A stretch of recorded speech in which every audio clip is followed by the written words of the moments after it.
Muhammad Jidan Nasi, NIM 25011110037. Di sini saya akan menjelaskan tentang jurnal yang berjudul Masalah Ketenagakerjaan dan Pengangguran Indonesia. Adapun pendahuluan dari jurnal yaitu masalah pengangguran dan ketenagakerjaan sampai saat ini masih terjadi perhatian utama di setiap negara, di dunia khususnya di negara yang sedang berkembang. Kedua masalah tersebut merupakan satu kesatuan yang keduanya menciptakan dualisme permasalahan yang bertentangan tentang antar satu dengan yang lainnya. Dilihat dari sudut positif, tenaga kerja merupakan salah satu sumber daya yang sangat penting untuk mendorong pertumbuhan dan kemajuan ekonomi suatu negara. Adapun konsep ketenagakerjaan. Konsep ketenagakerjaan sendiri diartikan sebagai penduduk dalam usia kerja yang siap melakukan pekerjaan, yaitu dari usia 15 sampai 65 tahun. Menurut UU No 13 tahun 2003, tenaga kerja merupakan setiap orang yang mampu melakukan pekerjaan guna menghasilkan barang dan jasa, baik untuk memenuhi kebutuhan sendiri maupun orang lain. Di sini permasalahan tenaga kerja di pengangguran di Indonesia ada 5, yaitu daya saing tenaga kerja, pasar kerja tenaga kerja, hubungan industrial, pengawasan dan perlindungan tenaga kerja, link and match.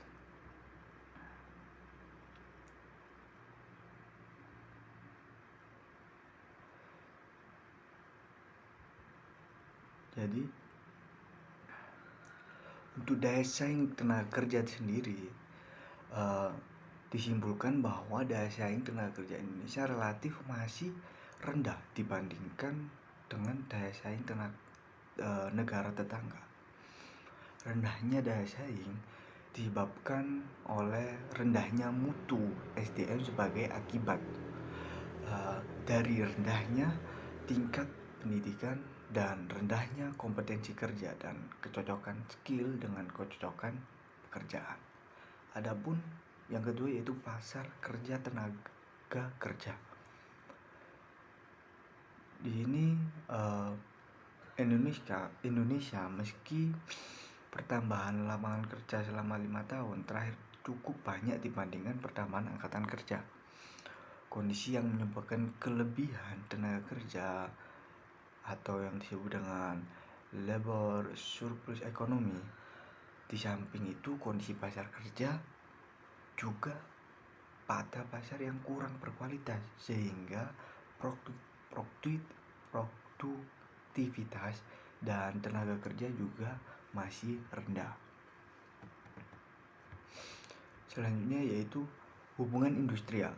Hubungan industrial di sini masih belum terjalin hubungan antar pemerintah, pekerja dan perusahaan dengan baik. Jadi mengakibatkan rendahnya daya saing tenaga kerja dan salah satu penyebab pengangguran. Selanjutnya yaitu pengawasan dan perlindungan tenaga kerja.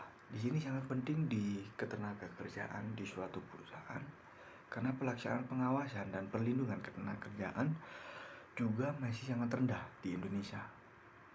Ini terbukti dengan masih banyaknya pelanggaran dalam hubungan kerja, jam kerja, kerja lembur, dan upah antara tenaga kerja dan perusahaan.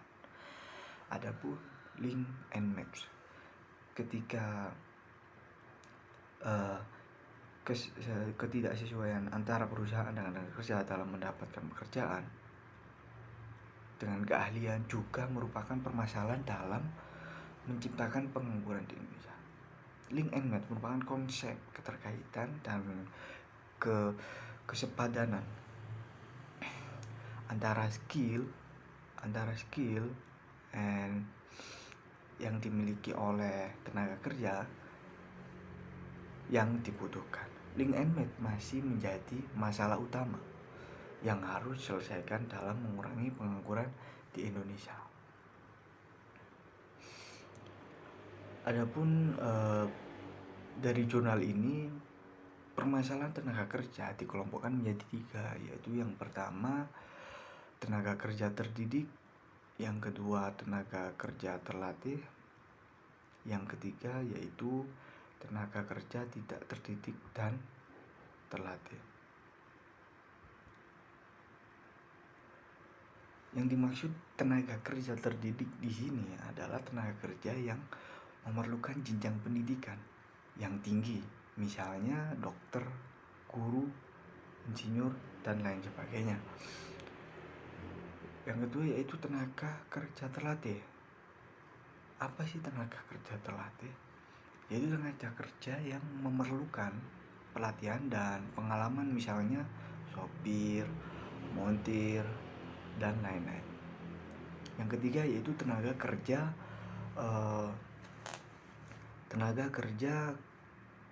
tidak terdidik dan terlatih. Di sini tenaga kerja yang dalam pekerjaannya tidak memerlukan pendidikan ataupun pelatihan terlebih dahulu, misalnya ya seperti tukang sapu, tukang sampah, dan lain sebagainya. Adapun strategi dan rekomendasi kebijakan dalam meningkatkan kualitas tenaga kerja yang dicantumkan di dalam jurnal. Di sini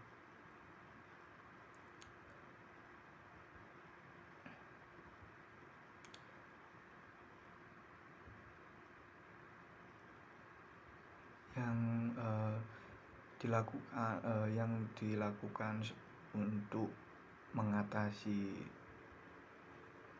kebijakan ketenaga kerjaan, yaitu yang pertama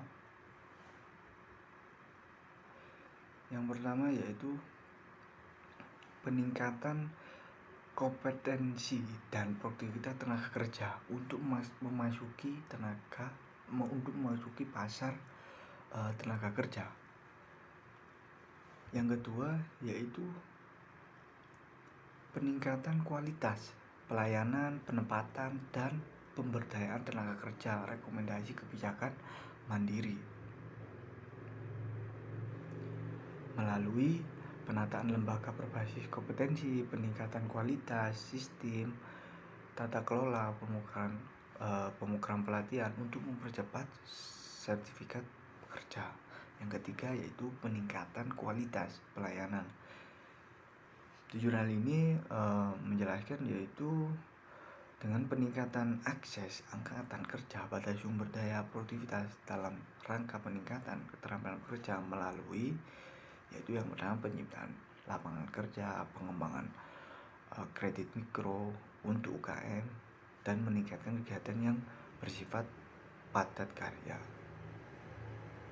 Adapun yang keempat yaitu penciptaan hubungan industrial yang harmonis dan memperbaiki iklim ketenaga kerjaan. Di sini diterangkan yang pertama yaitu kebijakan melalui meningkatkan tata kelola. Jadi meningkatkan tata kelola dan tata kelola kelembagaan dan kerjasama hubungan antar industrial, mewujudkan sistem pengupahan yang adil, terus meningkatkan perlindungan sosial bagi pekerja atau buruh. Yang kelima yaitu peningkatan perlindungan tenaga kerja, menciptakan rasa keadilan dalam dunia usaha dan pengembangan sistem pengawasan tenaga kerja melalui di sini jelaskan yaitu mengembangkan sistem pengawasan tenaga kerjaan, meningkatkan kualitas teknik pemeriksaan dan penyidikan norma ketenagakerjaan. Yang ketiga yaitu meningkatkan kualitas penerapan norma kerja dan jam sostek. Selanjutnya yaitu strategi dan rekomendasi dalam mengurangi pengangguran. Adapun yang pertama yaitu peningkatan efisiensi pasar tenaga kerja dalam menciptakan lapangan kerja yang berkualitas. Dengan bertujuan yang pertama yaitu memperkuat daya saing tenaga kerja dalam memasuki pasar tenaga kerja secara global. Yang kedua yaitu meningkatkan efisiensi pasar tenaga kerja dengan memperkuat infrastruktur pelayanan informasi pasar tenaga kerja. Yang kedua yaitu memperkuat daya saing tenaga kerja dalam memasuki pasar tenaga kerja secara global dengan tujuan meningkatkan proporsi pekerja menjadi 44,2% dari total pekerja, meningkatkan jumlah tenaga kerja dan wirausaha yang mendapatkan sertifikasi. Yang ketiga yaitu perlindungan pekerja imigran. Di sini sangat penting perlindungan terhadap pekerja, menerapkan perhentian dan pelanggaran PLRT ke-21 negara Timur Tengah secara bertahap, meningkatkan pemahaman pekerja migran terhadap pemanfaatan jasa keuangan bagi pekerja, meningkatkan pemahaman pekerja migran terhadap prinsip-prinsip hak asasi manusia untuk membekali pekerja migran dengan pengetahuan yang cukup atas hak-hak yang selama bekerja di luar negeri.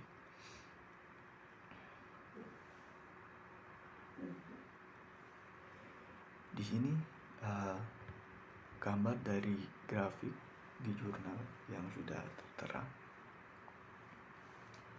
di 2014 dan saya mencari menambahi dengan artikel pendukung dari bps.co.id. Jadi tingkat pengangguran di Indonesia pada Februari 2014 itu mencapai 5,70%, mengalami penurunan dibanding TFT Agustus 2013 sebesar 6,17%, dan di TPT Februari 2013 sebesar 5,82% selama setahun terakhir. Jumlah penduduk yang bekerja mengalami kenaikan pada hampir semua sektor, terutama di sektor jasa industri sebanyak 390.000, terus 390.000 orang atau 260%. Jasa kemasyarakatan sebanyak 640.000 orang atau 3,59%. Sektor perdagangan sebanyak 450.000 orang atau 1,77%. Sedangkan sektor yang mengalami penurunan di 2015 ini dari sektor pertanian yang jumlah pekerja sebesar 0,68%.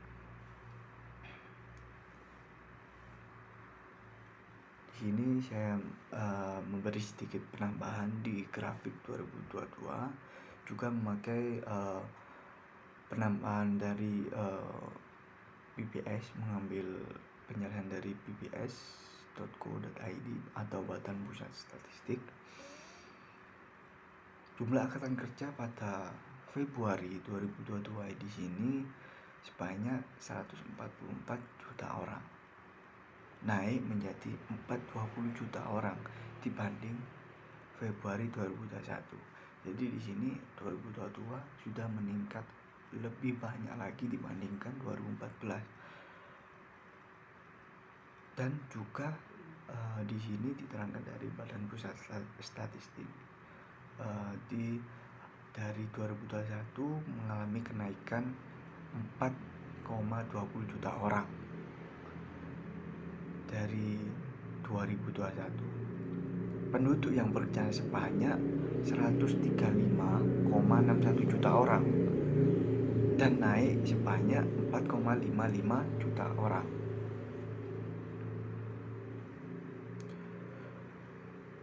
Selanjutnya yaitu lapangan pekerjaan yang mengalami peningkatan presentasi terbesar dari sektor pertanian, kehutanan, dan perikanan